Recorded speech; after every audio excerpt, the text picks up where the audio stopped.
Hello everyone, आज हामी Python कसरी इन्स्टल गर्ने भनेर सिक्दैछौँ। त्यसको लागि सबैभन्दा पहिला क्रोम ब्राउजर खोल्ने। क्रोम ब्राउजर खोलेपछि python.org टाइप गरेर इन्टर गर्ने। त्यसपछि गएपछि डाउनलोड्स अप्सनमा जाने। डाउनलोड गरेर हाम्रो अपरेटिङ सिस्टम चाहिँ विन्डोज हो, त्यही भएर म download the latest version for Windows भनेर यसमै सेलेक्ट गरे। अब यहाँ डाउनलोड भइरहेको छ। यो डाउनलोड भइरहन्जेलसम्म चाहिँ एकछिन वेट गर्ने। डाउनलोड भइसकेपछि ओपन लोकेसनमा जाने अनि यसलाई डबल क्लिक गर्ने र इन्स्टल गर्ने। इन्स्टल गर्नको लागि यो add python.exe2 पाथमा सेलेक्ट गर्ने, इन्स्टल नाउ गर्ने, यस गर्ने, जे आउँछ यस गर्ने, क्लिक नेक्स्ट नेक्स्ट गर्दै जाने अनि यसलाई इन्स्टल गर्ने। क्लोज। अब हाम्रो कम्प्युटरमा पाइथन इन्स्टल भएको छ कि छैन चेक गर्नको लागि कमान्ड प्रम्प्टमा जाने। कमान्ड प्रम्प्टमा गएर पाइथन -- भर्जन गर्यो भने अहिले हाम्रो कम्प्युटरमा इन्स्टल भएको पाइथन भर्जन देख्न सकिन्छ, पाइथन 3.11.5 अनि पाइथन टाइप गरेर पाइथनको कमान्डहरु हामीले रन गर्न सक्छौं, जस्तै प्रिन्ट हेलो वर्ल्ड प्रिन्ट गरे, जस्तै 5+5 अरु अपरेटर्सहरु यसरी रन गर्न सकिन्छ। अब हामीलाई एउटा VS कोड पनि चाहिन्छ, त्यही भएर एउटा IDE चाहिन्छ, त्यही भएर IDE डाउनलोड गर्न मैले VS कोड डाउनलोड गर्न VS कोड भनेर सर्च गर्ने। यो चाहिँ एकदम पपुलर एन्ड फ्री IDE हो। डाउनलोडमा सेलेक्ट गरे मैले। डाउनलोडमा क्लिक गरेपछि मेरो अपरेटिङ सिस्टम नि अहिले विन्डोज नै हो, त्यसैले मैले विन्डोजकोमा सेलेक्ट गरे।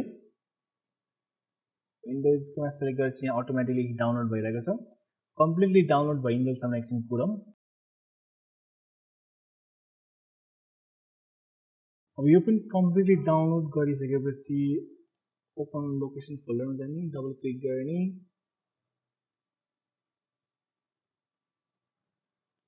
अनि I accept the agreement गर्ने, नेक्स्ट गरेर यसलाई पनि यसरी इन्स्टल गर्ने।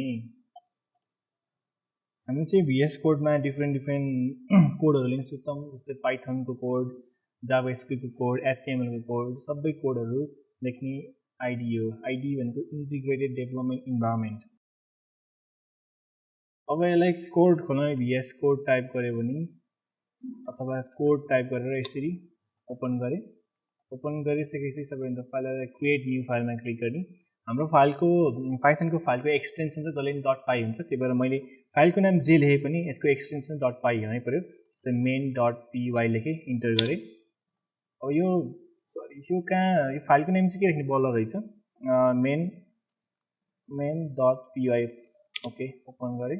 अब यसमा हामीले चाहिँ पाइथनको कोड लेख्न सक्छौं। पाइथनको सिम्पल कोड लेखे आज print print HELLO world hello world भनेर प्रिन्ट गरे। अब यसलाई रन गर्नको लागि यहाँ माथि यसलाई सेभ गरौँ, माथि रनमा गएर स्टार्ट डिबगिङ गरे नि भयो, स्टार्ट विदाउट डिबगिङ गरे नि भयो, रन विदाउट डिबगिङ हो। त्यसपछि हामीले यहाँ आउटपुट देख्छौं हेलो वर्ल्ड।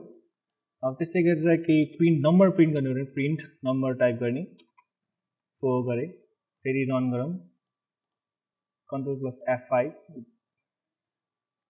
अब जस्तै अरु म्याथमेटिकल अपरेसन्सहरु नि हामीले सजिलैसँग गर्न सक्छौं। 4+7 into 5 गरे कति डिटेल आउँछ अटोमेटिकली यसले गर्छ। यसरी चाहिँ हामीले एउटा सिम्पल कोड लेख्न सक्छौं। अब नेक्स्ट भिडियोमा हामी भेरिएबल्सको बारेमा हेर्छौं। Thank you everyone.